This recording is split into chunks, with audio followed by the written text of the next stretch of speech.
न्यायिक नियुक्ति आयोग, जो कि रिलेटेड है हमारा जजों की नियुक्ति से। 2014 में 99वां संविधान संशोधन किया गया, जब हमारा सरकार आया नरेंद्र मोदी का। तो उस समय एक न्यायिक नियुक्ति आयोग लाया गया। उसके तहत कहा यह चीज था कि 20 साल पुराना सिस्टम जो पिछले से चलते आ रहे कॉलेजियम सिस्टम, जो कि हमारा हाई कोर्ट और सुप्रीम कोर्ट के मुख्य न्यायाधीश, दोनों का चुनाव उन्हीं का 5 सीनियर जज ही कर रहे थे। लेकिन सरकार को कहना था कि इसमें कार्यपालिका का कोई हस्तक्षेप नहीं है और पता नहीं चलता कि कौन सा जज किस हिसाब से चुना गया है, कैसे चुना गया है, ये किन्हीं को पता नहीं चलता है। तो इसीलिए न्यायिक नियुक्ति आयोग लाया गया 2014 में, संसद के माध्यम से पारित किया गया और उसमें कहा गया कि जो जजों की नियुक्ति है वह अब न्यायिक नियुक्ति आयोग के तहत होगी, national judiciary appointment of commission के माध्यम से होगा। इसके तहत 6 सदस्य होंगे और उस 6 सदस्यों में से कौन कौन होगा, तो पहला होगा हमारा सुप्रीम कोर्ट के मुख्य न्यायाधीश, chief justice of India.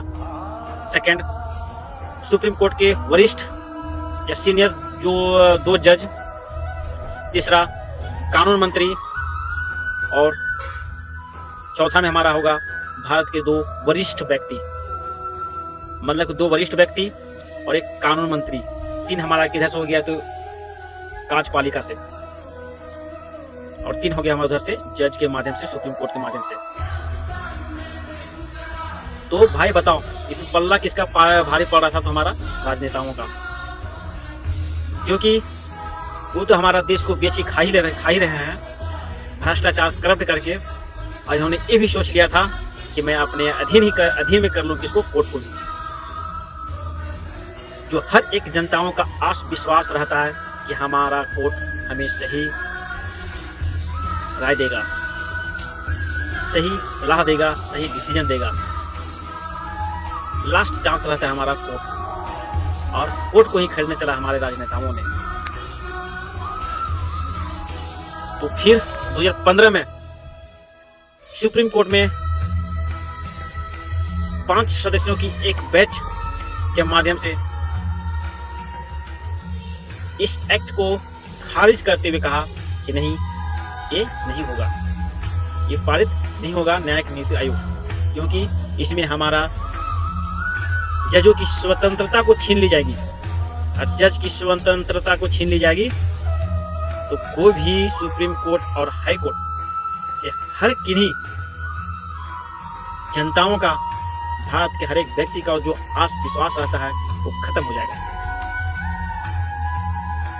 Involve इसमें भी राजनेताएं हो जाएंगे, इसमें भी करप्ट होना चालू हो जाएगा, क्योंकि सीजेआई का नियुक्ति भी उन्हीं की सोच विचार के माध्यम से किया जाएगा। और जो सीजेआई का नियुक्त भी होंगे, जो भी सदस्य, जो भी जज, वो भी ज्यादा से ज्यादा किसका बात को मानेंगे, तो हमारा राजनेता, क्योंकि वो तो उसी के हाथों में भाई, जब चाहे तब फैला दे। इसीलिए उसे खारिज करते हुए कहा कि नहीं, जो पुराने तौर तरीकाओं से हमारा चली आ रही कॉलेजियम के तहत ये 5 वरिष्ठ जजों के माध्यम से जो हमारा सीजेआई और हाईकोर्ट के मुख्य न्यायाधीश का जो चुनाव होता है, ठीक उसी प्रकार से होंगे।